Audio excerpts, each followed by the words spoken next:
for joining us again for our next Commons conversation. I'm really excited, as always, to introduce our speaker for today. We will be hearing from Dr. Emmanuel Ortega, who is currently a professor at the University of Illinois at Chicago, where he teaches courses on colonial Latin American art and also modern Latin American art. And he has published on José María Velasco, who he'll be talking about today. And he has a forthcoming publication in the Art Bulletin about Mexican landscape painting. And I think we'll be hearing some of those ideas today. And for those of you who are hungry for really interesting information and research on YouTube, he has an excellent YouTube channel called Unsettling Journeys. And I'll pop a link to that in the chat after the introduction. And so today he'll be talking about Velasco's landscape painting, and I have no doubt that there will be questions. So if you could, just a reminder, please put those in the Q&A and not in the chat, and we will get to them at the end after Emmanuel is done talking. So it's my pleasure to turn the screen over to Emmanuel.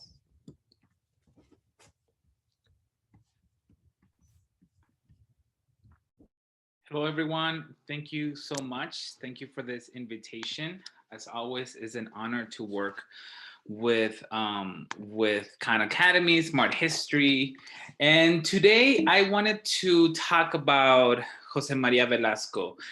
And José María Velasco, it's such an important artist for the history of Mexican art. And when I say Mexican art, we have to remember that in the 19th century, Mexico, it's still relatively a new country. So we have to keep those ideas in mind when it comes to looking at some of his art. The painting that we are looking at today, it's the Valley of Mexico from the Santa Isabel mountain range. And that is one of those examples of iconic Mexican paintings. And the reason why I love Velasco, especially to talk about this painting, is because when it comes to the popular imaginary, of Mexican art, Velasco is probably one of the last people that we think about. We're always thinking about Frida Kahlo. We're always thinking about the usual suspects, right? But when we actually get to the art of Velasco, when you go, if you ever have the privilege to cross the border, if you ever have the privilege to visit Mexico, he is everywhere in Mexico City. So just like it is today, throughout the second part of the 19th century, Velasco was such an important voice. I will even argue that it in the 19th century was almost like the Mexican flag. That's how iconic Velasco is for the city of Mexico, for Mexico City. So I have a couple of central questions, and the way that I want to talk about this painting is in two sections. First, we're going to look at important ideas and important resources that we can use in the classroom in relationship to landscape painting, to the connections of landscape painting and of Mexican landscape painting and German art. But also the second part is going to be problematizing a little bit of Velasco, because we tend to also romanticize some of these ideas and some of these artists. And I want us to be a little bit more critical about this. So first, why does José María Velasco matter? As I mentioned before, José María Velasco, it's such an essential part of the history of Mexican art. But when it comes to the popular imaginary, he's not there yet. So I always like to talk about José María Velasco, mainly for that reason. What is the role of landscape depiction in Mexican art? We'll talk about that, especially in the articulation of Mexico with capital M. What is Mexico? 19th century artists and 19th century authorities are trying to figure that out.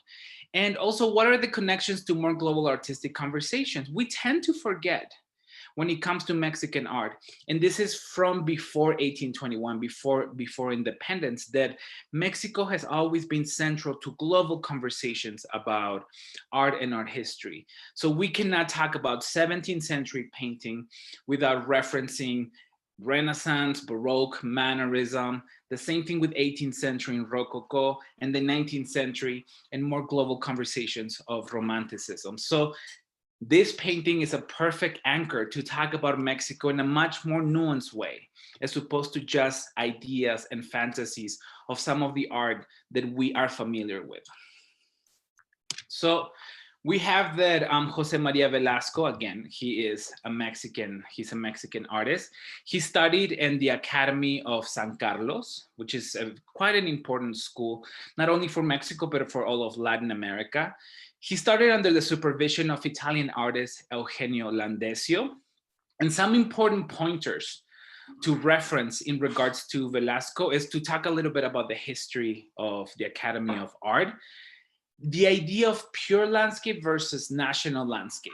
And one of the things that I want us to learn today is that the idea of pure landscape, we might have to throw that away, because landscape, it's always suspect. There's always information. There's always political information in landscape. And that's probably what it makes it a little bit dangerous, because we see it everywhere. It's so natural that sometimes we forget to pay attention to it. But when you start contextualizing landscape, we realize that it's very loaded with information and sometimes even propaganda. And Mexican landscape is no exception. And then we're also going to talk about the picturesque. And I'll explain what that is, but also how it applies to the art of José María Velasco. So here we have the Valley of Mexico.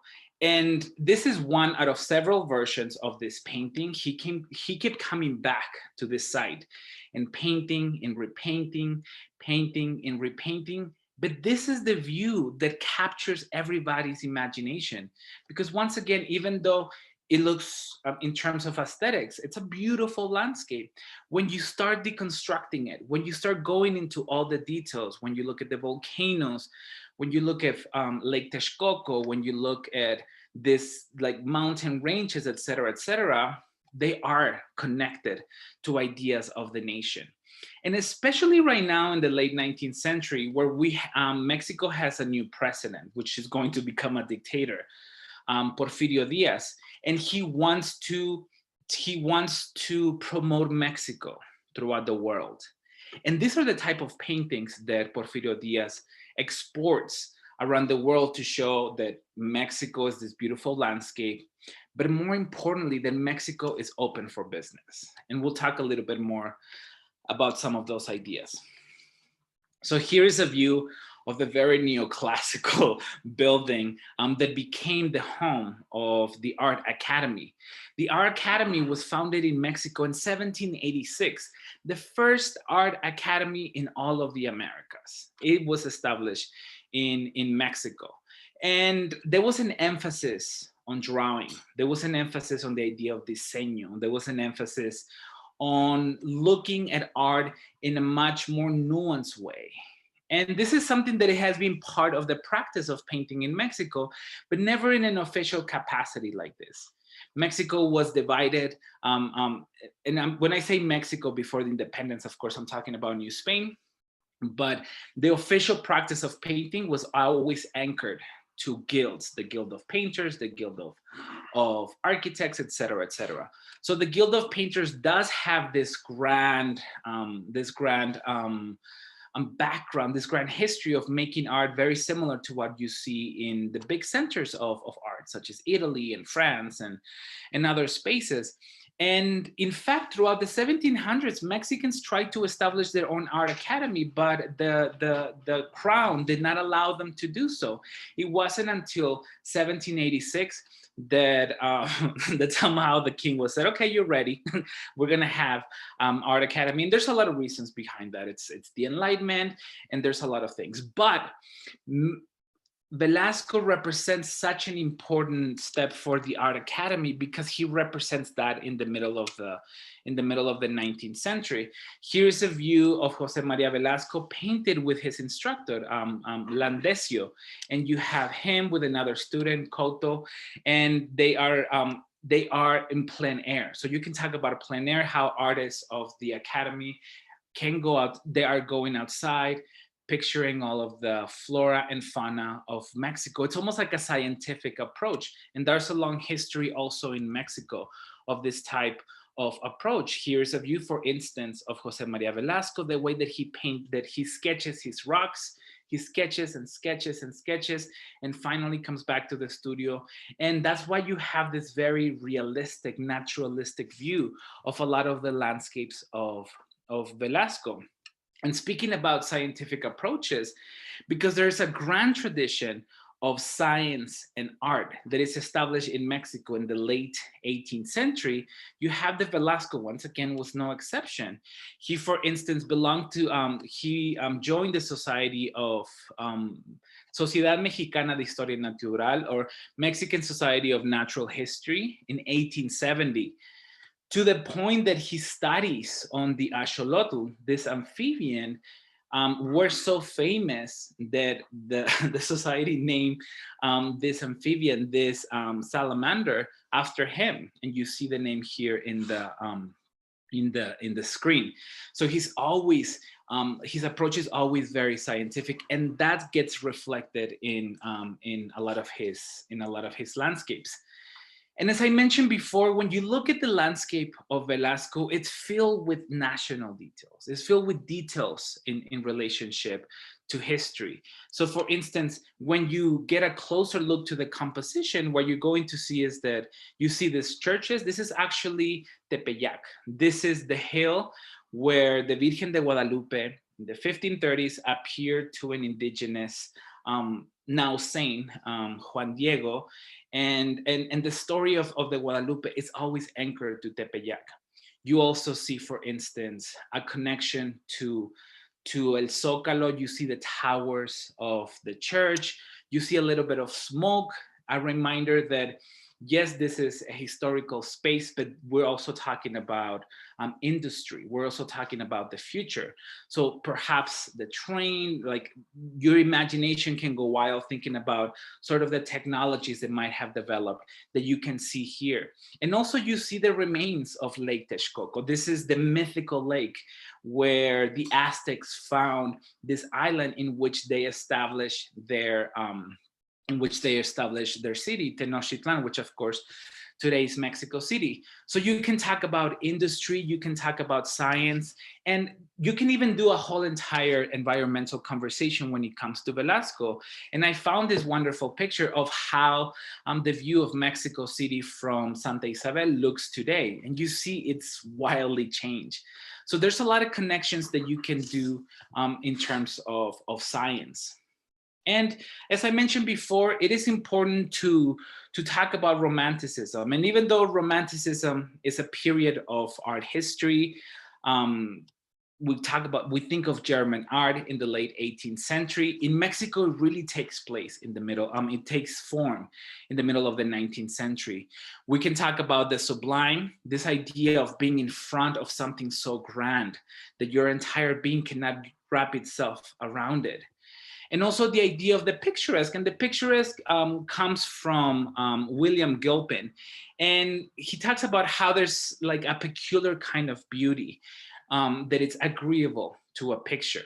So it's supposed to be, all of these ideas supposed to be good for your spirit. It's supposed to be, they're supposed to be good for your being with capital B, right? And it's about this aesthetic experience. And that's something that was taught in the classrooms of the academy. But again, when it comes to Mexico in the late 19th century, with this idea of promotion of Mexico, ideas of the sublime, ideas of the picturesque, ideas of beauty are always anchored to national history. Here, for instance, we have the mythical volcanoes, the Popocatépetl and Iztaccíhuatl, and they are almost like the Romeo and Juliet story of the Aztecs. They were denied their love when they were living, but they were destined to spend eternity together. And the idea is that this is what you see reflected in the shape of the mountains. It almost seems like a man is holding a woman, that Popocatépetl is holding almost like a Pietà, Iztaccíhuatl. And also the picturesque, the idea that you have the presence of humans, this idea of beauty applied to real life. So there's a lot of things that that we can talk about in relationship to Velasco's connection. But of course, we also have to be a little bit more critical in which about the ways in which we approach Velasco. So I prepare a series of other questions. So in all of my classrooms, in all of my classes, I always ask this question: how does this work engender difference? What is it about this painting that allows to articulate what I like to call the tools of hate: race, class, and gender? What does landscape do? Because again, because sometimes we think about landscape as it's a given, as natural, that we don't realize that landscape is a verb. It is always doing something. And finally, how can art alter our perspective of place? So again, thinking about the picturesque, we have to problematize this idea a little bit more. For instance, the picturesque was brought into the Americas first by Alexander van Humboldt.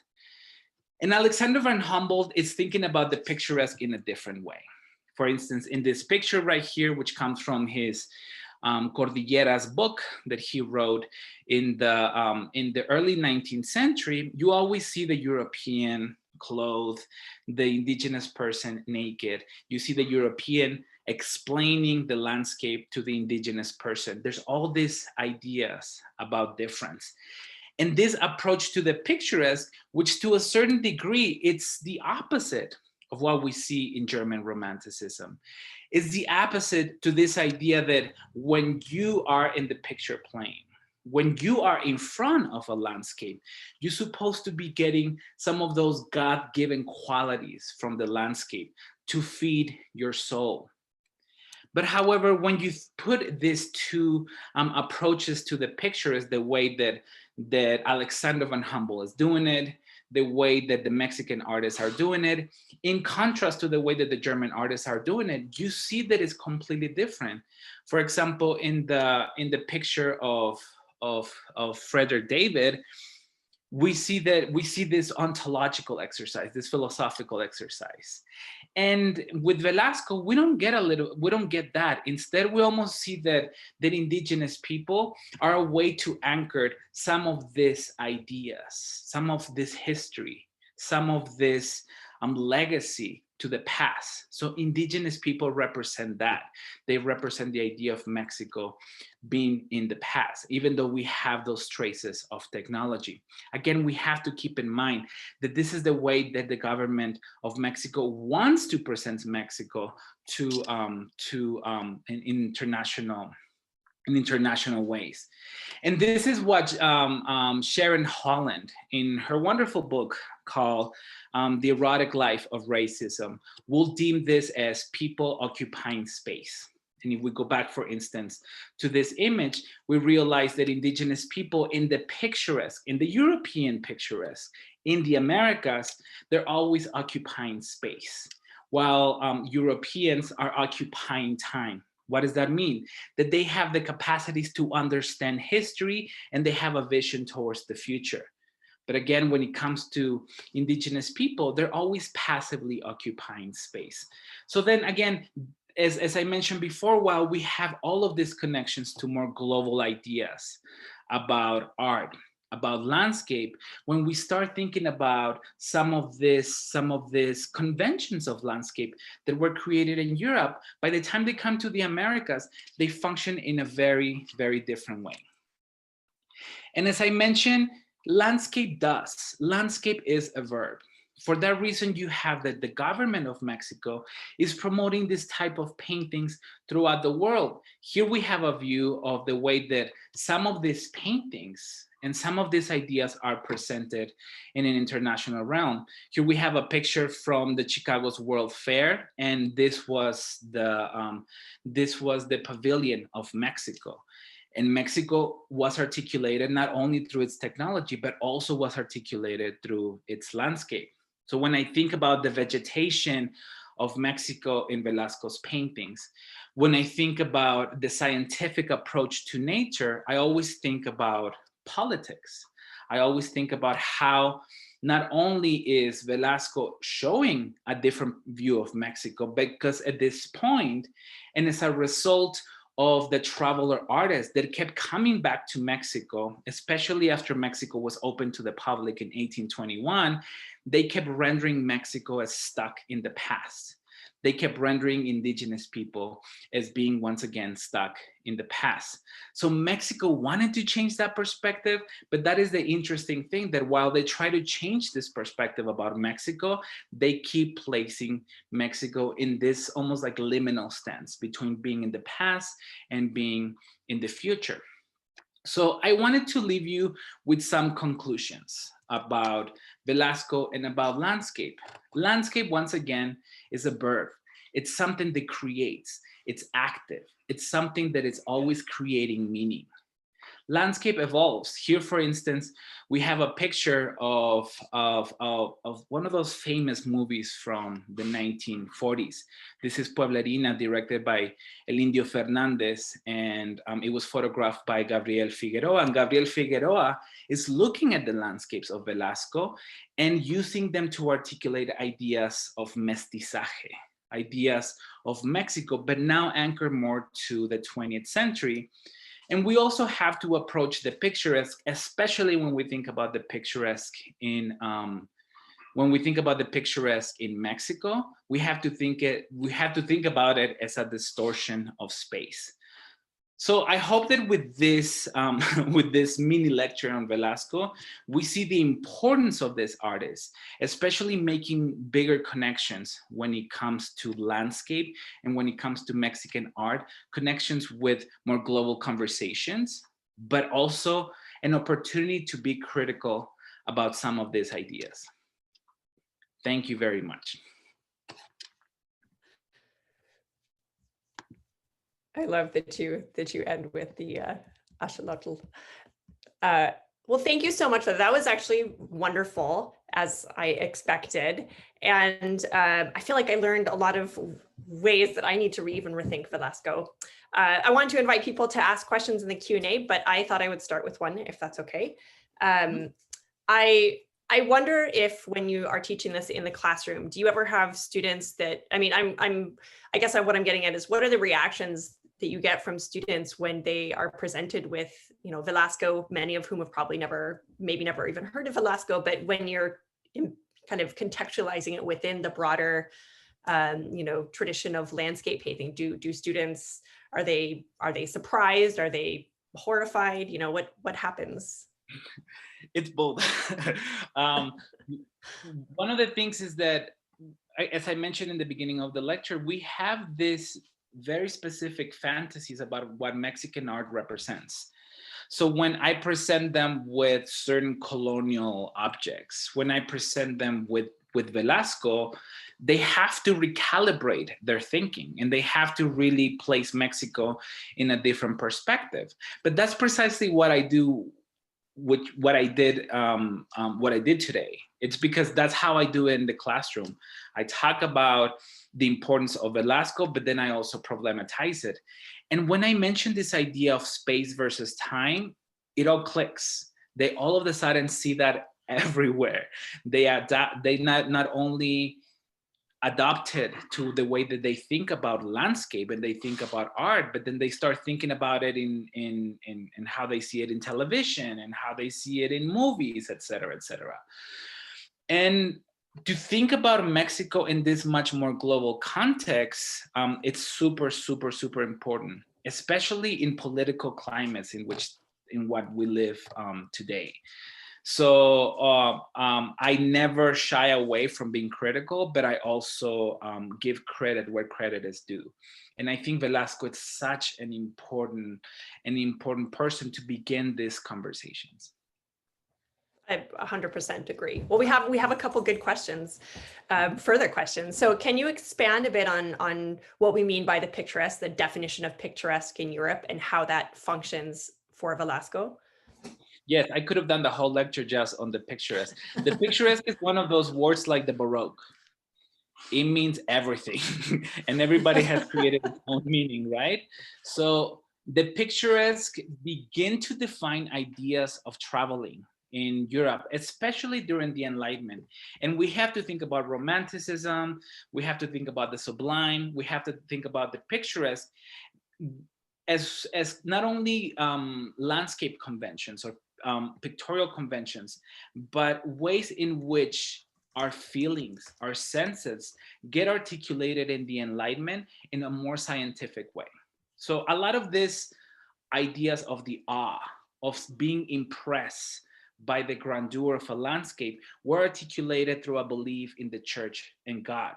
And then you have the Enlightenment that sort of throws that off. So now you have to quantify that in a scientific way. And the picturesque is the same. The picturesque was an opportunity for you to experience some of these feelings, some of these ideas. So it became so popular that there was almost like a cult of picturesque traveling. There's even a little mirror that it was produced in the late 18th century called the Claude mirror, after Claude Lorraine. And it's a perfect, beautiful little mirror that you can put in your purse. It's concave. So if you saw a view and you're like, oh, that doesn't look like that Claude Lorraine painting I looked, you just look through your Claude Lorraine picturesque mirror, and you get that aesthetic experience that you're looking for. So those ideas of aesthetic traveling are transferred to the Americas, but in a very ethnographic way. And you indigenous people were being used to amplify those ideas of the picturesque. So while the picturesque in Europe may be something so innocent as just, I don't know, kind of like when you go to Instagram and you see a picture of Machu Picchu and you want to live that experience that you see in Instagram, right? And you get the selfie perfectly placed like that. But what happens when you take a picture of Machu Picchu, but then on top of that, you have indigenous people in the background? It becomes a little bit more tricky, and it becomes a little bit more problematic. So I never talk about the picturesque in the Americas without problematizing it. And that's exactly what you see in these artists of the late 19th century. Were they doing it on purpose or not? That's a question that we will never be able to answer, but they saw themselves as part of that legacy. And that's what we need to talk about. I think that's a really important point, that idea of making sure that when we talk about the picturesque, we're keeping in mind the global context of that idea and how it is different, right, in different places and how it plays out. That's really important. Another question we have is, do you compare Velasco to Frederick Church in your classes ever? Yes, and actually my understanding of the picturesque came from understanding Frederick Church and the way that he utilizes indigenous people, the way he utilizes American landscape. And this is a whole entire conversation. And there's a whole entire genre of this. And there's some scholars that have dipped their toes in the picturesque in the Americas and some of the problems, but there's so much more to be mentioned. So we do mention that. In fact, there is a scholar, and I forgot their name, but they talk about how sometimes workers, sometimes indigenous people, they're just mere specks of color in the picturesque paintings. So I do use some of these paintings by Church to talk about how problematic, some of these paintings can be. Definitely. And who is the intended audience for the painting that you focused on? That's a really good question, and I should have put that in my slide. This type of images were created for the Academy of Art, and we have to think about the 19th century in Mexico as being having a very vibrant like art world. So you will have students that will be part of these conversations in the classroom. They will have the opportunity to exhibit in salons, just like in Paris. The population of Mexico City will participate. In fact, there were so many magazines and so many publications around the opening of some of the salons, and they will talk about in detail about some of these paintings. So immediately speaking, the audience was Mexico City intellectuals, people that engage with what was happening in the Academy of Art.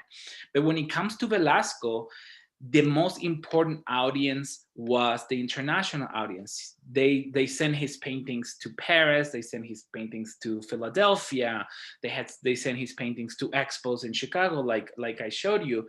And it was an idea, it was with the purpose to, again, undo the violence of those traveler artists that followed Alexander von Humboldt, that kept placing Mexico in the past.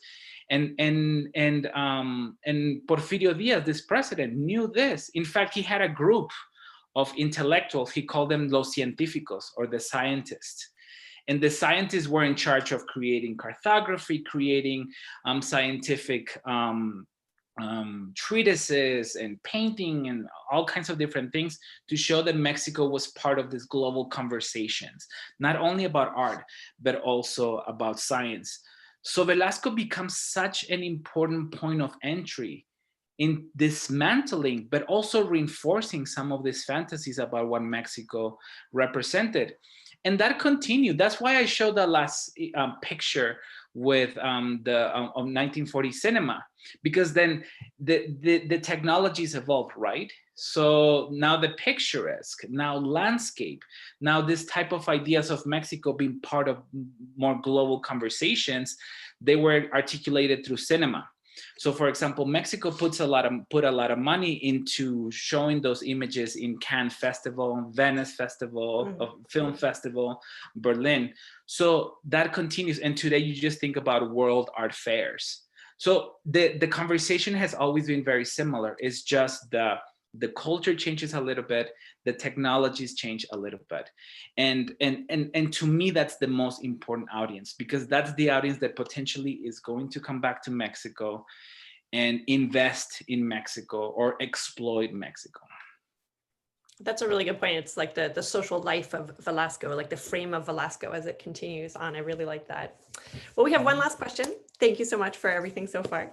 And that is, could you clarify or just reiterate quickly the references to industry in Velasco's paintings? Yes, I think because he's part of los científicos, because he's part of the scientists, there's a lot of artists working around, for instance, portraying the railroad. The railroad was such an important industry that once again was placed in Mexico in the modern times. So there's even paintings of Velasco where you see a railroad that is cutting through the landscape. And he does that in a very subtle, in a very elegant way, where you have this sublime national view, but then that's interrupted with sort of this smoke here and there. So it almost making you wonder, making you think about the inclusion of industry, the inclusion of the railroad, the inclusion of other types of industry within that landscape. It's almost like opening it to that. And that's what I mentioned, Mexico is open for business. That's one of the ideas that we see with Velasco. But there's Casimiro Castro, who did a series of lithographs for an album called The Album of the Railroad. And there's all these different lithographs as part of that book that show you this very similar, also time and space picturesque formulas of the of landscape, but always with the railroad. It was such an important industry for Mexico. Mining as well was re-exploited in Mexico. There's so many different industries that are taking off at this time. I love the idea that there's these subtle references, but if you think about what they could mean, they can have such an important kind of valence for the painting. That's a really important thing to remember. I often don't talk about that enough. Can I ask a question? Oh, yeah, go ahead, Beth. So, when I think about the late 19th century and I'm teaching, for example, European painting and the Impressionists, we tend to talk about the formal innovations, right, of light and space and air and atmosphere and brushwork and all of those kinds of things. And it was only sort of recently, or at least in my graduate school recently, that people started to talk about the sort of political context of Monet's late landscapes, for example, and what they meant about France and what he was trying to say about France. And I'm just wondering if you feel like when we talk about Velasco in the context of developing a Mexican identity, if we are somehow robbing him a little bit or making it harder to place him in a kind of formalist, not that this is necessarily a good thing, but a kind of avant-garde of people who are expanding what can be done with landscape painting. Do you see what I mean? Does that make sense? Yeah. I think that Mexico is not ready to be critical of Velasco. They're not. No, I don't mean in a critical way. I just mean to see him in a more formalist light than in a political one, because that's the one that our culture so values, Right. probably mistakenly, but still. I'm gonna go on a quick little tangent.